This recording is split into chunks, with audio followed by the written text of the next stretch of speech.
Example 13.38 from the book Thermodynamics by R.K. Rajput. Find the required air-fuel ratio in a gas turbine whose turbine and compressor efficiencies are 85% and 80% respectively. The maximum cycle temperature is 875. The working fluid can be taken as air, where Cp is 1, gamma is 1.2, which enters the compressor at 1 bar. That means the air enters the compressor at 1 bar and 27 degree Celsius. ये initial condition दी गई हैं P1 and T1 की. The pressure ratio is 4, that is maximum pressure बटे minimum pressure. The fuel used has calorific value of 42,000 kilojoule per KG. ये वो value होती है जो कि पर केजी ऑफ फ्यूल को बर्न करने पर हमें जितनी एनर्जी मिलती है उसे हम कैलोरीफिक वैल्यू से रिप्रेजेंट करते हैं. There is a loss of 10% of calorific value, यानी कि जो हमें वैल्यू दी गई है उसमें से 10% लॉस हो जाएगी, केवल 90% ही यूज्ड हुई. 10% इज़ लॉस्ड इन कंबशन. अच्छा सवाल है, गेट 1998 का सवाल है. देखिए इसमें हम सबसे पहले देखें कि गिवन हमें क्या क्या है. टरबाइन एफिशिएंसी हमें दी गई है 85%, इंडिविजुअली सेपरेटली टरबाइन के लिए, ठीक है ना, पूरे प्लांट की नहीं है ये. कंप्रेसर की सेपरेटली 80% दी गई. दैट मीन्स कंप्रेसर को जो वर्क करना चाहिए वो उसमें केवल 80% ही परफॉर्म कर पा रहा है. सिमिलरली टरबाइन जो 100% करना चाहिए उसकी बजाय 85% परफॉर्म कर रही है. T3 maximum temperature in the cycle हमें दिया गया है 875. इमीडिएटली हम इसमें 273 ऐड करेंगे और 1148 डिग्री केल्विन हो जाएगा. ये T3 मैक्सिमम साइकिल टेम्परेचर कहाँ होता है ये आप साइकिल पर देखिए. ये रहा मैक्सिमम साइकिल टेम्परेचर T3. मैं आपको बता दूं इसमें 1 से 2 है कंप्रेशन, 2 से 3 है कंबशन चेम्बर, 3 to 4 है टरबाइन एंड 4 to 1 है कंडेंसर. तो 1 से 2 में एयर को हम कंप्रेस करते हैं. 1 से 2 में ये यहाँ से लेके आपने यहाँ से 1 से 2 तक एयर को कंप्रेस किया. 2 से 3 तक that is combustion chamber CC. इसमें जो कंप्रेस्ड एयर है वो फ्यूल के साथ बर्न होगी. 3 to 4 में ये है टरबाइन. वो जो कंप्रेस्ड एयर कंबशन होने के बाद यहाँ पर हाई प्रेशर गैसेस में कन्वर्ट हो जाती है इस पॉइंट नंबर 3 पर, जिसे हम बोलते हैं टरबाइन इनलेट पोजीशन. यहाँ पर टरबाइन में इनलेट होगी और एक्सपेंड हो जाने पर हमें मैकेनिकल वर्क इससे मिलता है.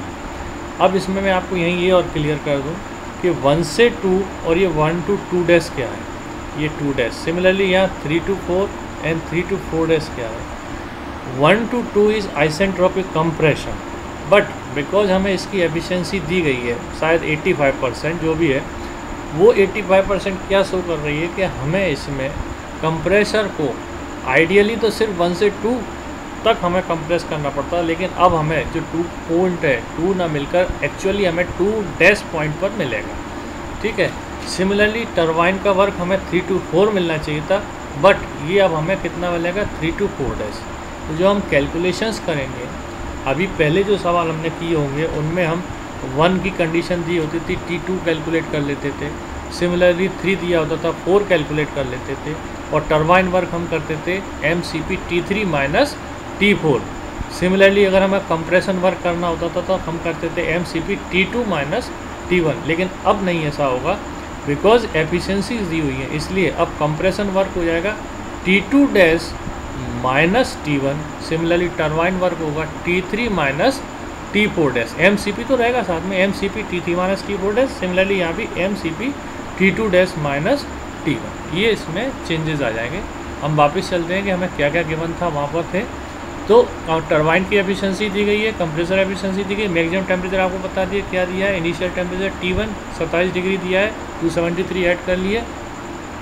कंबशन चैम्बर की एफिशिएंसी 90% है. ये जो दिया हुआ ना कि 10% heat is lost, calorific value lost हो रही है, दैट मीन्स कंबशन चैम्बर में कितनी यूज़ हो रही है, दैट इज़ 90%. तो 90% क्या हुआ, कंबशन चैम्बर की एफिशिएंसी हो गई. अब हम 1 से 2 ये जो आइडियल प्रोसेस है, बिकॉज टेम्परेचर हमें सिर्फ कहाँ पर दिया है 1 पे दिया है और 3 पे दिया हुआ है. तो पहले हम T2 कैलकुलेट कर लेंगे. तो मैक्सिमम T2 टेम्परेचर T2/T1 बराबर हम फॉर्मूला यूज़ करेंगे P2/P1 की power gamma minus 1 gamma. Pressure ratio इसमें दिया गया P2/P1, सेम होगा P3/P4 भी. तो बिकॉज प्रेशर रेशो 4 इसमें हमें गिवन है, हमने वैल्यूज रख दी, P2/P4 की जगह 4, गामा की जगह रखा, और T2/T1 जो है ये हमारे पास आ गया 1.486। अब इसमें हम T1 की वैल्यू रख देंगे, बिकॉज T2 बराबर कितना हो गया, T1 × 1.486, तो T2 की वैल्यू आ जाएगी, T1 300 है, 27 डिग्री दिया था, उससे हमने चेंज कर लिया था, तो 300 × 1.486, T2 की वैल्यू हमारे पास आ गई 445.8 डिग्री केल्विन। अब हम इसी फॉर्मूले से कंप्रेसर की एफिशिएंसी के फॉर्मूले से हम यहाँ पर T2 डैश कैलकुलेट करेंगे। ये देखिए इसमें दिया हुआ, इसका फॉर्मूला क्या हो जाएगा, कि कंप्रेसर एफिशिएंसी बराबर होगा T2/T1 T2 minus T1 divided by T2 dash minus T1। फिर से देखिए T2 minus T1 divided by T2 dash minus T1।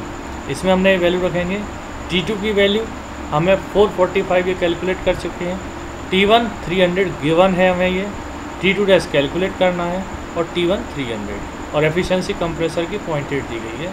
इसको जब हम सॉल्व करते हैं तो T2 डैश की वैल्यू हमें 482.2 हमें इसमें ये मिल जाती है। अब हम इसमें कंडीशन इसमें लगाएंगे हम यहाँ पर कि heat supplied by the fuel बराबर heat taken by the burning gases. देखिए 2 डैश से 3 में जो कंप्रेस्ड एयर आ रही है उसमें हमने फ्यूल को बर्न किया हुआ है, तो फ्यूल ने तो हीट क्या होगा यहाँ पर रिलीज़ की, और हीट लीक इसने यहाँ पर एयर जो यहाँ पर कंप्रेस्ड आई थी उसने ली थी, तो वो हीट कहाँ से कहाँ तक ली गई है, 2 डैश से 3 के बीच में हीट रिसीव की गई। तो उसे इस इक्वेशन से हम कैसे लिखेंगे, MF is the mass of fuel, आप ये देख रहे हैं MF is what, mass of the fuel, C is calorific value, और 0.9 efficiency of the combustion chamber. तो इसका पूरे का मीनिंग ये हुआ कि m kg of mass of the fuel ने इस कैलोरीफिक वैल्यू से उसका सिर्फ 0.9 90% यूज़ करके कितनी हीट डिलीवर की, that is the heat supplied by the fuel and heat taken by the burning gases. अब बिकॉज बर्निंग गैसेस में हमारे पास क्या क्या है, फ्यूल तो है ही और एयर भी है, इसलिए टोटल मास अब क्या हो जाएगा Ma प्लस MF, जबकि यहाँ पर टोटल मास क्या था, सिर्फ MF था, the heat supplied by the fuel, यहाँ पे Ma plus MF into CP and temperature difference T3 minus T2 dash. ये कैसे आया आपको पता है, ये देखिए यहाँ पर हीट कहाँ से कहाँ डिलीवर हुई है, T2 डैश से T3। अगर कंप्रेसर की एफिशिएंसी नहीं होती तो कहाँ से होती, T2 माइनस T3 होती।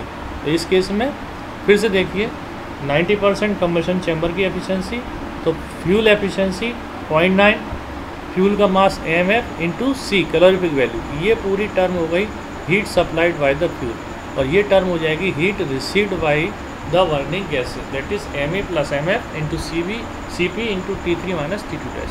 अब इस पूरी इक्वेशन को आप MF से डिवाइड कर दीजिए, 0.9 को इधर ले आइए, Ma/MF प्लस MF, इसको सॉल्व कर देंगे हम, फाइनली हमें इक्वेशन मिल जाएगी। C की जगह हमने रख दिया 4200 गिवन है, Ma/MF हमें कैलकुलेट करना है, CP की जगह 1 रखा, T3 हम कैलकुलेट कर चुके थे 1148, T2 डैश कैलकुलेट कर चुके हैं हम 482 डिवाइडेड 0.9, इसे सॉल्व कर देंगे और हमें ये इसमें Ma/MF जो हमें फ्यूल रेशो निकालना है, ये कैलकुलेट होने के बाद हमें मिल जाता है 55.76।